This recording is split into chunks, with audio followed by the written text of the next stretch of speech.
Hey everybody, Partyologic here. The thing I'm going to talk about today is patriotism, being proud to be an American. I know I've seen it all over TikTok. I'm sure it's in other places, but people are basically saying that if you fly the American flag or say you're proud to be an American, you're a white supremacist or you're a racist. What I find really interesting is I know a lot of people that aren't necessarily conservative. They're just Americans that are of all races, right? Not racist, the races, plural, that fly the American flag. Are they racist? There are people who say they're proud to be an American that are all colors, that are all walks of life. Are they racist? It's a really easy thing to divide people. I mean, not just with this, with a lot of stuff, right? If you wear this, get this. I don't like the division, and I feel like I'm a bit of a part of it because I keep calling out the left, but I don't know what to do about it. I mean, I've said this before, united we stand, divided we fall. I don't know how to get us back together. I know, like, the reason I was really thinking about this, besides seeing it on TikTok, is I was recently in New York and I went to the 9/11 memorial.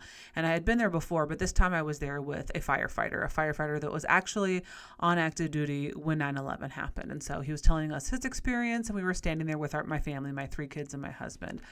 And I always remember, if you weren't alive then, or if you were, you can kind of relate to this. If you weren't alive, I want to let you know, I've never seen Americans be more proud to be American.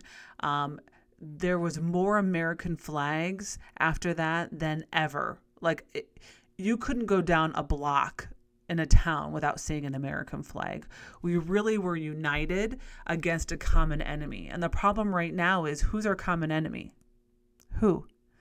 In a time where things have been crazy with this pandemic and COVID, instead of us coming together as a country and figuring things out, we have become even more divided.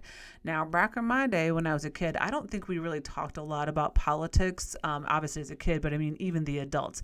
I don't remember seeing as many political signs in people's yards. You really didn't really know what political party people were in. Like, I actually didn't know what political party my parents were in. I would ask them who they voted for, and they wouldn't tell me because they wanted me to come up with my own political philosophy and my political guide. They wanted me to come up with that on my own, with my own life experiences, my own opinions, and my own journey. So it wasn't nearly as prevalent as far as like knowing where people stood on politics. Now, obviously, we can blame a lot on that, but social media, I mean, everybody has a voice now, whether you're on Facebook or Instagram or TikTok, any of them, right? So people are able to express their feelings and opinions, which I'm not necessarily against. The part that I'm against, listen, I think everybody has a voice. I think everybody should have a voice. It's when you judge a person by who they worship, Baptist, Methodist, Jewish, Christian, agnostic, atheist. When you judge a person immediately as soon as you find out one of those things, I feel the same way about if you judge a person by their political affiliation or who they voted for. Back in when I voted for Hillary and not Trump, I didn't hate people that voted for Trump. There's people who liked Trump and there's people who didn't, but they still voted for him just because they leaned right, or they were Republican, or just because of the policies, or they didn't like Hillary.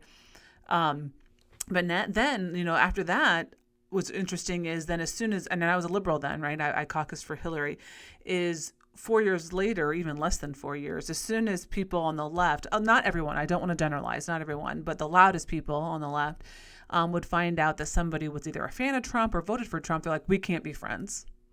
You're dead to me. They wanted to cancel you. You're evil. You're the enemy. That's the problem I have. I think it's okay for everyone to have an opinion, because you come up with your opinions by your life experiences and what you go through or what you don't go through, right? And to say that your opinion is wrong because it's different than mine is wrong. That's not an opinion.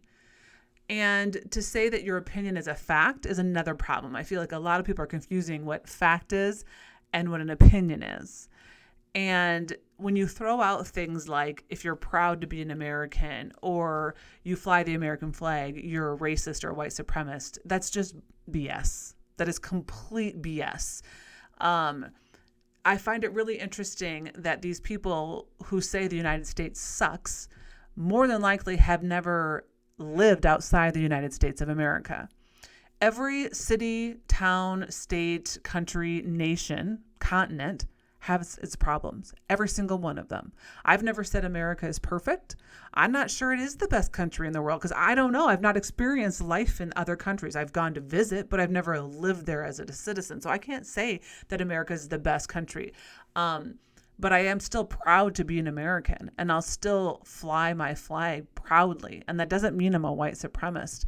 Also, these people that think America sucks so bad, then why have we had 2 million people and more just this year cross our border illegally to get here? If America sucks so bad, why would over 2 million people do that? They wouldn't, because America is actually an amazing country. Again, didn't say it's the best one, but it is an amazing country. And also, those people that think America sucks so bad, then leave. Now, don't come at me with people saying things like, well, that's really hard to do. No, just go across the Mexican border. You can live in Mexico. Just cross the border. You don't even need a license or a passport to cross into the Mexican border. You do. So if you don't like it here, go somewhere else where you think it's better. What's really funny is a lot of things that people are using their voice for, you would be unlawful or killed for saying. Those people who are proud to be part of the, if you're part of the lesbian and gay community, which is fine, I support them, you would actually, in some countries, you wouldn't be able to use your voice. And if you did, you might die. They might push you off a building or stone you to death just for the mere fact that you're gay. So those of you who are using your voice to say how much America sucks, I challenge you to move to another country that you think is better.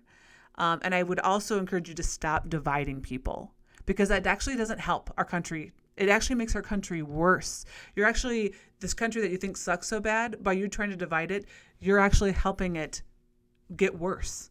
You're not part of the solution. You're actually part of the problem. So knock it off.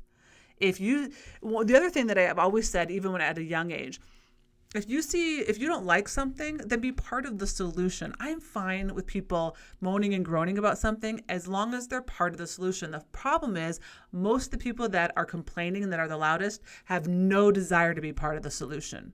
No desire.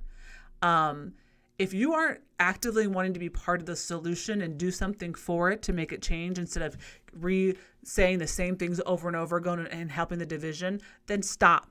Stop. If you're not willing to be part of the solution, then stop being part of the problem.